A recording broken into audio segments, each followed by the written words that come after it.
이번 주말에 있을 노스 웨스트 더비 리버풀 대 맨체스터 유나이티드의 프리미어리그 23라운드 프리뷰 영상을 좀 찍어보도록 할 텐데, 자 먼저 현재 프리미어리그 순위, 리버풀이 지금 홈 전승, 거기에다가 20승 1무, 프리미어리그 첫 번째 우승은 물론 무패 행진의 역대 최다 승점을 노리고 있는 현재 리버풀의 상황이 상당히 기세가 좋습니다.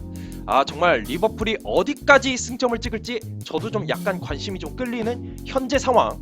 그리고 맨체스터 유나이티드는 어쨌든 리그에서 노리치, FA컵에서 울버햄튼을 상대로 승리를 거두면서 연승 분위기, 약간 분위기를 끌어올린 상태에서 리버풀을 상대하게 된다는 걸 좀 감안한 상태에서 프리뷰를 해봐야 되는데, 일단은 양 팀의 주력 선수 누가 있는지 5선수씩 제가 좀 꼽아보도록 하겠습니다.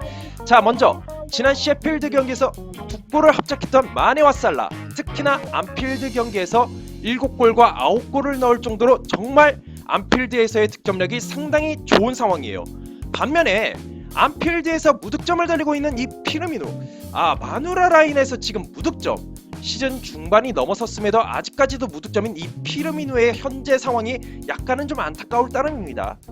자 그리고 양쪽 풀백을 책임지고 있는 아놀드와 로버트슨, 리그 도움 2위에다가 공격과 수비에서 활약하고 있는 로버트슨, 이 선수의 약간의 그 한석격하는 플레이가 살짝 드러나고 있는 게 조금 문제점이 될 것 같긴 해요. 자 그리고 현재 맨체스터 유나이티드의 5선수를 제가 꼽아봤는데, 마커스 레시포드가 FA컵 경기에서 부상을 당했습니다. 이 선수를 좀 아끼겠다고 교체 명단에 넣었다가 교체 출전시켰는데 등 부상이 나오면서 이게 좀 변수가 될 것 같다는 생각이 들어요. 그리고 데야, 우리의 데야, 맨유의 종신으로 계속 남아있을 것 같은 그런 페이스로 어쨌든 맨체스터 유나이티드에 계속해서 주전 골키퍼로 자리를 잡고 있습니다. 그리고 최근 들어서 승리를 할 때마다 이 선수의 득점이 터지고 있습니다.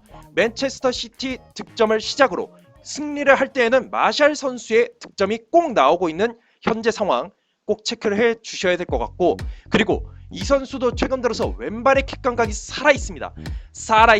정말 살아있네, 살아있어. 후안 마타, 그리고 중원을 책임지고 있는 프레이드 선수까지 제가 한번 맨유의 주력 선수로 뽑아봤습니다. 이런 상황에서 양 팀의 현재 상황이 어떤지 간략하게 제가 4가지 정도로 좀 꼽아봤는데, 리버풀의 경우에는 역시 리그에서의 홈 전승, 그리고 홈 경기에서의 마네와 살라의 득점 능력, 두 선수가 16골을 합작하고 있습니다. 정말 놀라운 페이스, 상당히 좋다고 볼 수 있고, 파비뉴와 마티프 선수가 이 경기를 앞두고 훈련에 복귀를 했습니다.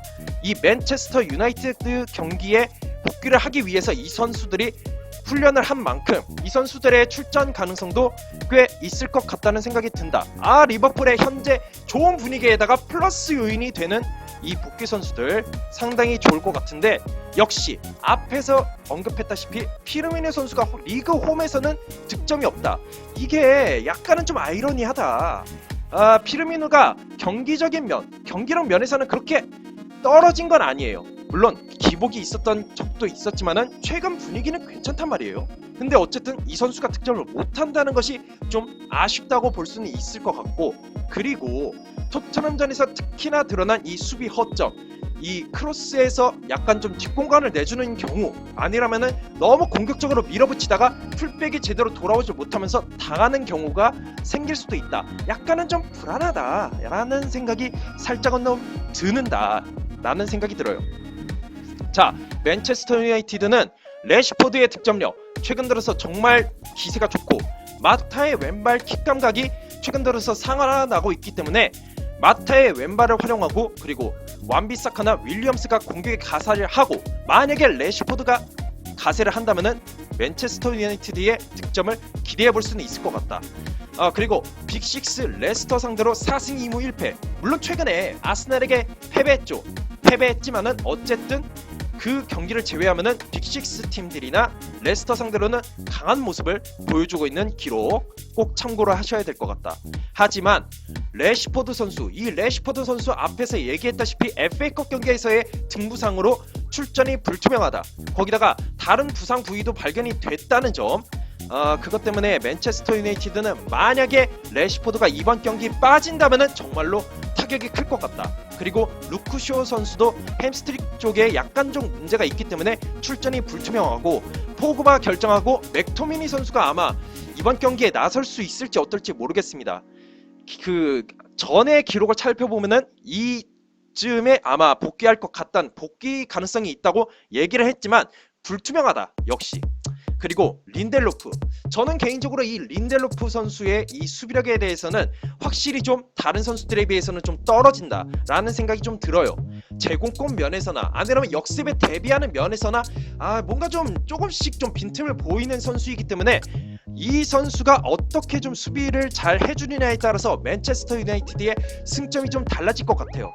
이런 상황에서 제가 뽑아보는 키 플레이어 한 선수씩 뽑아보자면은 리버풀은 이번에 아놀드 선수를 제가 한번 뽑아보도록 하겠고, 자 맨체스터 유나이티드는 레시포드 출전이 불투명하기 때문에 마타 선수를 제가 이번에 한번 뽑아봤습니다. 자 아놀드 선수는 21게임에서 2골 8도움, EPL 최상급의 오른쪽 풀백 역할을 소화해주고 있다. 잉글랜드 대표팀으로서도 정말 좋은 모습을 보여줄 정도로 아직까지도 나이가 어리기 때문에 리버풀의 주전으로서 앞으로 몇 년 동안 계속해서 활약을 해줄 것으로 기대가 되는 선수. 그리고 크로스와 수비가 괜찮은 편. 하지만 너무 라인을 끌어올리다 보니까는 거기에서 약간 허점을 드러내는 경우가 있긴 해요. 그렇기 때문에 만약에 레시포드가 출전을 한다면은 이 레시포드 선수 그리고 마타 선수를 좀 저지하는 데 있어서도 어느 정도 좀 신경을 써야 될 것 같다는 생각이 들기 때문에 이 아놀드 선수를 제가 키플레이어로 선정을 해봤고, 자 마타 선수, 마타가 13게임에 나와서 골은 없지만 2개의 도움, 그리고 왼발의 킥이 살아나고 있는 최근의 흐름, 그걸 토대로 리그와 FA컵에서 활약을 해주고 있기 때문에 공격을 이끌어줘야 할 키플레이어라는 생각이 들어요. 이 선수가 중원에서 아니면 공격 진영에서 볼을 잘 배급을 해주거나 아니면 자기가 왼발로 득점 감각을 좀 이끌어내야겠다는 생각이 들어서 마타 선수를 이번에 키플레이어로 선정을 해봤습니다. 자 이런 상황에서 양 팀의 상대 전적이 어떻게 되느냐. 1승 5무 4패, 맨유가 전적상에서는 우세하다. 하지만 최근 2경기의 연속 무승부, 그리고 최근 3경기에서 맨유가 이기지 못했다는 것을 참고를 좀 해주셔야 될 것 같아요. 자 경기 전개가 어떻게 될지 제가 간략하게 좀 시나리오를 좀 짜봤는데, 리버풀의 경우에는 풀백을 활용한 크로스 그리고 빠른 템포의 공격을 통해서 맨유를 좀 두들길 것 같다는 생각이 들고, 맨유는 거기에 대비를 해가지고 상황에 따라서 5백 수비로 좀 내려앉을 가능성, 그러다가 이제 세트피스, 프리킥이나 코너킥 상황이 왔었을 때 그걸 활용해서 공격을 좀 이끌어 나갈 것 같아요. 특히나 전반전에는 그걸 통해서 좀 리버풀을 대비할 것 같다는 생각이 들어요. 자 그런 상황에서 저는 개인적으로 이번에 리버풀의 반다이크 선수가 이 경기에서 득점할 가능성이 있을 것 같아요. 왜냐면은 주로 맨체스터 유나이티드가 이번 경기에서는 양쪽 풀백 아놀드나 로버트슨을 대비하면서 마누라 라인도 좀 신경을 쓰기 때문에 이 세트피스 상황에서 반다이크를 좀 놓칠 가능성이 있을 것 같아요. 아까 앞에서도 언급했다시피 린델로프 선수가 좀 불안하잖아요. 이 린델로프의 약간의 빈틈을 활용해서 반다이크 선수가 이번 경기 득점할 가능성이 있다고 약간은 좀 무리수를 던져보고, 자 맨체스터 유나이티드는 그런 상황이나 아니라면 접전 상황에서 마타의 왼발 그리고 다니엘 제임스의 스피드, 이걸로 좀 반격을 시도하지 않을까. 특히나 아놀드나 로버트슨이 너무 라인을 끌어올리면은 빈 공간이 생긴다. 수비가 제때 복귀를 못할 때를 틈타서 마타의 왼발을 활용해서 제임스의 스피드로 밀어붙일 가능성이 있을 것 같다. 자 그리고 저는 개인적으로 이번 경기에서 교체 선수 중에서 뭔가 일낼 것 같다는 생각이 좀 들어요. 자 맨체스터 유나이티드는 그린우드, 그리고 리버풀의 경우에는 체인벌린이나 아니라면 다른 선수들이 좀 있잖아요. 오리기 선수도 있고, 이러한 선수들을 충분히 대비를 하지 못하면서 득점이나 아니라면 어시스트로 뭔가 일을 낼 가능성도 좀 있을 것 같다는 생각이 들어요. 저는 개인적으로 이번 경기에서는 솔직히 레시포드가 있었다면 좀 접전, 무승부도 좀 예측해볼 수 있겠는데, 레시포드가 빠질 가능성을 염두에 두고 리버풀의 승리를 예측해봅니다. 특히나 FA컵 경기, 울버햄튼 경기에서 약간은 좀 체력 소비가 많았을 것 같다는 생각이 들기 때문에 리버풀에게 좀 고전할 것 같다는 생각이 들어요. 네, 저는 이번에 리버풀의 승리를 예측해보도록 하겠습니다. 자, 빅식스 승부 예측, 이 경기 끝나고 나서, 이 영상이 끝나고 나서 올리거나 아니면 늦어도 금요일 오후 중으로 올리도록 하겠고, 역시 빅6 제외한 승부 예측도 금요일날 업로드를 하도록 하겠습니다. 제 영상이 마음에 드시는 분들은 구독과 좋아요를 눌러주시길 바라겠습니다. 감사합니다.